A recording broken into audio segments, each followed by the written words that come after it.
Bonjour à tous et bienvenue au Café du Coin. Nous sommes le lundi 25 juillet et qui dit lundi dit début de semaine, mais dit également clôture hebdomadaire. Alors pour tous les nouveaux qui viennent d'arriver, la clôture hebdomadaire est assez importante. Elle nous donne des indices quant à l'évolution future du marché. Elle nous permet d'entrevoir si le marché va être plutôt haussier, plutôt baissier, mi-cuit, à point. Du coup, nous débuterons la vidéo en vous faisant un bref résumé de ce que vous devez savoir. Ensuite, nous débuterons avec la news pour moi la plus what the fuck de l'été. Et pour ceux qui nous suivent depuis un moment, vous savez que des news complètement folles, on en a fait un paquet. Et celle-ci, je tiens à lui donner la palme d'or directement. Quand je l'ai lu, je me suis dit bon bah écoutez, elle concerne tous les investisseurs et c'est assez important pour vous de connaître les risques auxquels vous vous exposez quand vous investissez sur les marchés. On terminera la vidéo avec deux news. La première qui concerne Yuga Labs et son projet NFT BYC. Il se mange une clash action des investisseurs qui se sont regroupés et qui ne sont pas contents d'avoir perdu beaucoup d'argent en investissant chez eux. Et la news qui viendra clôturer cette vidéo concernera le Japon et le métaverse. Oui, le pays du soleil levant ouvre ses portes dans ce monde virtuel qu'est le métaverse.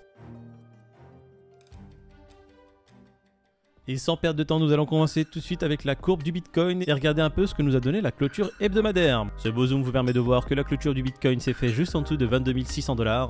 La 200 EMA se trouve à 22 781, alors la clôture s'est faite quelques centaines de dollars en dessous. Le signe positif que tout le monde attendait avec une clôture au-dessus ne s'est pas réalisé. Alors ça ne veut pas dire que le marché va complètement se dégrader et va retomber en dessous, c'est une possibilité. Ça veut simplement dire que la bataille qui a eu lieu la semaine passée avec un Bitcoin qui est monté presque à 25 000 $ a simplement permis au Bitcoin de faire des plus hauts encore un peu plus haut, mais pas de confirmer en sécurisant des supports clés. Et le support de la 200 EMA aurait été très intéressant à gagner. Malheureusement, cette 200 EMA va à nouveau cette semaine faire office de résistance. Vu qu'on se trouve en dessous, malheureusement à chaque fois qu'on va la taper, on va sûrement se faire refouler. On passe en 4 heures pour vous faire un léger résumé de ce qui s'est passé depuis la semaine dernière. Et ici on voit que le Bitcoin avait des prix qui se retrouvaient au-dessus de la Tenkan et de la Kijun avec une Laxpan totalement à l'air libre. Il y a eu plusieurs traversées de la Tenkan toujours en recovery avec des rebonds qui se sont faits par la suite, mais on voit que les prix jusqu'au 20 se trouvaient bien au-dessus de la Tenkan Kijun et au-dessus du nuage. Des signes très positifs, un Bitcoin qui était semble-t-il bullish. Par contre, à partir du 21, on voit que les prix du Bitcoin ont commencé à traverser la Tenkan ici, et on le voit dans cette zone lorsque les prix ont traversé la Tenkan et se sont retrouvés entre Kijun et Tenkan. Il y a eu un premier test de traversée de la Tenkan par cette bougie-là. Les prix se sont fait totalement refouler et ensuite on a eu deux tests de la Kijun à ces niveaux-là. Les prix ont réussi à rebondir et se retrouver au-dessus. Et ensuite nous avons eu trois tests de traversée de la Tenkan par le bas qui ont permis au prix de se retrouver au-dessus. Malheureusement, le tout s'est fait ravaler par une belle bougie rouge en fin de journée du 22 juillet. Et nous nous sommes dirigés doucement mais sûrement sur la MA50 sur laquelle nous avons fait de nombreux rebonds avant de fatalement se retrouver sur cette bougie rouge de la clôture hebdomadaire qui a traversé totalement la MA50 qui s'est retrouvée dans le nuage. Et aujourd'hui nous nous retrouvons sous MA50, sous Tenkan, sous Kijun, dans le nuage avec une Laxpan qui a traversé Tenkan Kijun et qui aujourd'hui se retrouve un peu à l'air libre au-dessus du nuage certes, mais qui a pas mal d'obstacles devant elle. C'est un début de semaine assez compliqué pour le Bitcoin qui est actuellement à 22 069 $ et qui va avoir pas mal d'obstacles devant lui pour se retrouver dans la même configuration que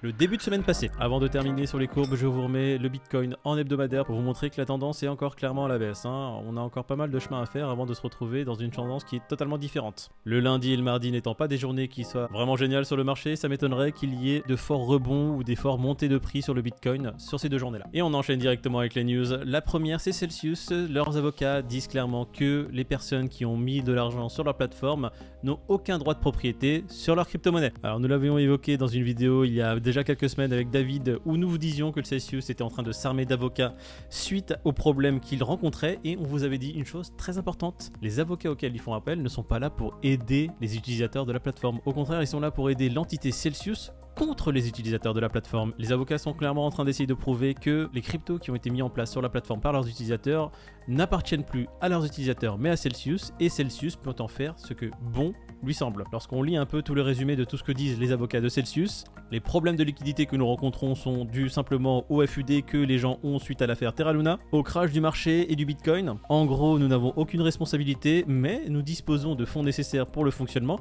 Nous attendons simplement que le prix des crypto-monnaies remonte pour pouvoir continuer à fonctionner sereinement et rembourser les gens petit à petit. En fait, ce qu'ils essaient de mettre en avant auprès des juges, c'est qu'ils ont simplement besoin de temps et qu'ils ne souhaitent pas rendre l'argent aux utilisateurs, sinon ils disparaîtraient. On l'a répété à peu près une centaine de fois au travers de toutes nos vidéos qu'on a faites jusqu'à aujourd'hui. Les cryptos que vous achetez qui sont sur des plateformes d'exchange ou autres ne vous appartiennent pas. À partir du moment où une plateforme peut décider tout simplement de bloquer les retraits de vos crypto-monnaies, c'est bien que vous n'avez absolument aucun pouvoir dessus. Du coup, pour vous éviter encore une fois les mal de crâne, je vais le répéter, achetez une clé Ledger et récupérez vos clés privées en les stockant dessus.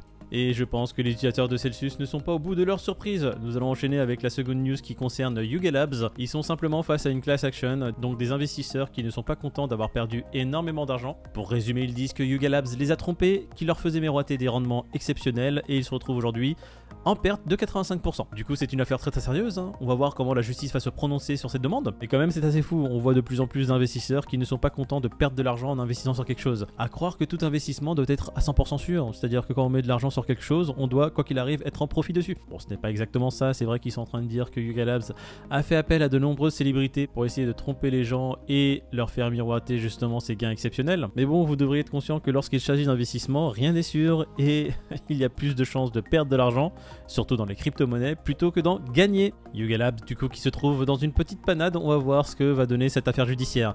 Nous allons passer à la dernière news qui concerne l'université de Tokyo qui se retrouve dans le métaverse. Alors, ce n'est pas n'importe quelle université, c'est l'université de Todai et la section Engineering, mais c'est une news assez intéressante qui montre que le monde, et surtout les Japonais là actuellement, sont de plus en plus intéressés par le métaverse et ouvrent leur classe à n'importe qui dans le monde. Le métaverse commence à avoir des applications concrètes, et je suis très heureux que des universités commencent à pop dans ce domaine-là. Ça va permettre à des gens qui sont dans des zones où l'éducation n'est pas forcément accessible de bientôt pouvoir accéder à l'éducation de façon un peu plus simple. Et pour moi qui adore le Japon et qui suis très fan de sa culture, je veux dire que je suis assez content pour les générations futures qui pourront peut-être assister à des cours dans les universités de ce pays-là aussi facilement que de mettre un casque de réalité virtuelle. Voilà pour la vidéo d'aujourd'hui, nous allons clôturer sur ces mots. Elle sera plus courte que d'habitude. Je voulais simplement me concentrer sur la clôture hebdomadaire et les impacts que cela va avoir. J'espère qu'elle vous a plu et si vous souhaitez y réagir, n'hésitez pas à venir commenter, mettre un pouce bleu et vous abonner pour pouvoir nous suivre au quotidien. Quant à moi, je n'ai plus qu'à vous souhaiter une très bonne journée et je vous retrouve demain matin. Ciao!